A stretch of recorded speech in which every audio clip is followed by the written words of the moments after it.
Hello student, today I will explain the sixth chapter Weathering the Storm in Erasma।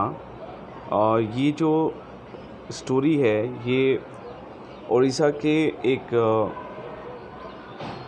Coastal area की story है और ये हर्ष मंडर के द्वारा लिखी गई बहुत ही एडवेंचरस स्टोरी है।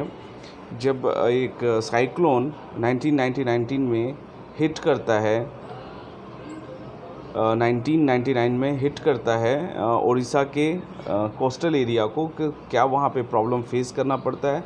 तो ये जो स्टोरी है एक बॉय प्रशांत की है जो उससे अपने एरिया को, अपने विलेज को इस स्टॉर्म से सेव करता है और लोगों को एक जनरल या बेसिक लाइफ प्रोवाइड करता है। तो let's see what is the story now. That is the story start from 27 अक्टूबर 1999 को प्रशांत अपने एक मित्र से मिलने गया जो एरसमा में रहता था। वह स्थान उसके गांव से अप्रॉक्स 18 किलोमीटर दूर था। शाम को एक तीव्र साइक्लोन वहां पे आता है। हवा बड़े जोर के साथ मकानों से टकराने लगती है क्योंकि बहुत तेज़ चल रही थी और तेज़ हवा के साथ ही लगातार बारिश भी शुरू हो जाती है। घर और लोग, सभी लोग जो फ्लड था उसमें बहने लगे थे। उसके मित्र का घर ईंट और सीमेंट का बना हुआ था। ये इतना मजबूत था कि 350 माइल पर आवर की स्पीड से चलने वाली हवाओं को भी वो झेल गया। मगर एक उजड़ा हुआ ट्री उसके घर के ऊपर गिर गया और छत के कुछ भाग और दीवारों को नुकसान पहुंचाया। घर में बढ़ते हुए पानी से बचने के लिए प्रशांत और उसके मित्र के परिवार ने छत पे स्टे करना अच्छा समझा। वे ठंड एवं बरसात में लगभग जम ही गए थे। सुबह प्रशांत ने साइक्लोन के विनाश को देखा। चारों तरफ पानी ही पानी फैला हुआ था। केवल सीमेंट वाले मकान ही बचे थे और उसके कुछ भाग ही नज़र आ रहे थे क्योंकि सभी पानी में डूब गए थे। बाकी सारे घर बह भी गए थे। यहाँ तक कि बड़े बड़े जो ट्री थे वो भी गिर गए थे। जानवर और मनुष्यों की फूली हुई लाशें चारों तरफ तैर रही थी।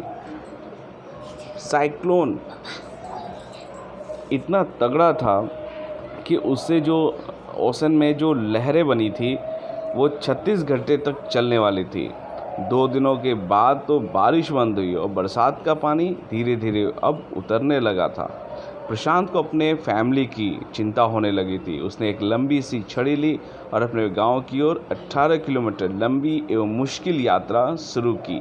चारों तरफ पानी ही पानी था। उसने सड़क को ढूंढने के लिए उस छड़ी का प्रयोग करना शुरू किया। कई जगह पानी तो कमर तक गहरा था और आगे बढ़ना बहुत धीमा था। कई बार सड़क खो जाती थी और उसे तैरना पड़ता था।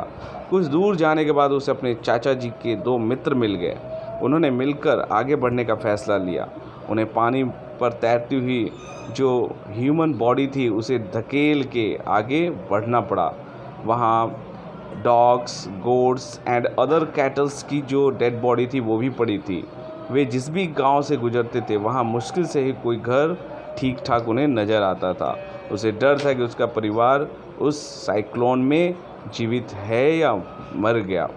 आखिरकार लास्ट में वो अपने गांव कालीकुदा पहुंच जाता है। उसका जो मन था अभी बहुत घबरा रहा था। उसका भी ऐसा लग रहा था कि उसका घर कहीं बह न गया हो इस हैवी फ्लड में। उसे परिवार का कहीं पता नहीं था। अपने परिवार की तलाश के लिए प्रशांत रेड क्रॉस शेल्टर होम जाता है जहाँ पे वो अपने परिवार को देख लेता है कि वो जीवित थे। वे प्रशांत को देखकर बहुत खुश होते हैं। उन्हें पता चला कि गांव के लगभग 86 लोग मर गए और सारे के सारे 96 घर जो थे वो उस फ्लड में बह गए थे। चक्रवात ने प्रशांत के गांव के आसपास के गांव में बहुत विनाश किया। प्रशांत ने अपने परिवार एवं अन्य लोगों की सहायता करने का अब डिसाइड कर लिया। उसने जो यंग जन थे उनका एक ग्रुप बनाया और जो वहाँ के जो लोकल ट्रेडर्स थे, जो लोकल बिजनेसमैन थे, उनके ऊपर प्रेशर बनाया कि वो भूख से मरते ग्रामीणों को राइस प्रोवाइड करें। उन लोगों ने आग जलाई और चावल जो राइस था उसको पकाना शुरू किया, जबकि चावल जो था उस बारिश की वजह से वो सड़ रहा था धीरे धीरे। अब उसका अगला स्टेप ये था कि उस स्थान से गंदगी, जो भी यूरिन्स, जो प्रॉपर ड्रेनेज नहीं था वहाँ पर, फिर जो डेड बॉडी वहाँ पे पड़ी थी, उन सबको हटा के जो वुंड पर्सन थे, जो घायल पर्सन थे, उनको इलाज करना और उनको टेक केयर करना अब शुरू करता है। 5वें दिन क्या होता है कि मिलिट्री का एक हेलीकॉप्टर उन्हें भोजन देता है, ऊपर से भोजन गिराता है, मगर यह लौट कर नहीं आया। ऐसा लगा शायद प्रशांत को कि उस हेलीकॉप्टर ने उन लोगों के ऊपर ध्यान नहीं दिया है। फिर उसने एक प्लान बनाया। उसने बच्चों को कहा कि वो अपने पेट पे खाली बर्तन रखकर लेट जाएं। ऐसा इसलिए किया कि वे हेलीकॉप्टरों को बताया कि वे भूखे हैं।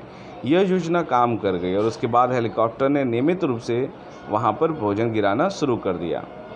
प्रशांत अनाथ बच्चों को लाया और उनके लिए एक आश्रय बनाया। उसने स्त्रियों को कहा कि वे उनकी देखभाल करें, मगर उसने देखा कि जो वुमेन थी और जो ऑर्फन थे वो एक तरीके से शॉक में थे। तो उसने एक गैर सरकारी संस्था जो NGO होती है, उसने काम के बदले अनाज प्लान का स्टार्ट कराया। प्रशांत ने उन्हें मनाया कि वे इस योजना में शामिल हो। उसने अन्य जो वहाँ पे लोग थे उनको सबको वहाँ पे काम पे लगाया। वे जो विडो थी कि वहाँ पर वो वर्क कर सके और अपने लाइफ को फिर से स्टार्ट कर सके। उसने जो ऑर्फन बच्चे थे उनको भी उस ग्रुप में शामिल कर लिया, उनके लिए एक अलग से ग्रुप भी बनाया। अब ऐसा होते होते 6 महीने तक ये चीज़ें 6 महीने बीत चुके थे।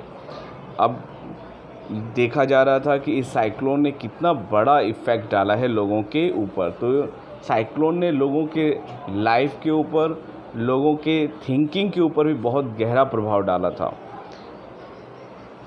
और अब प्रशांत जो था वो उस एरिया का एक तरीके से यंग लीडर के रूप में उभर रहा था। और आज भी प्रशांत जो था, आज भी उस विडोज़ एंड जो ऑर्फन बच्चे थे उनके लिए एक उम्मीद बना हुआ था। So student, this is your story about the weathering in the storm in Eresma.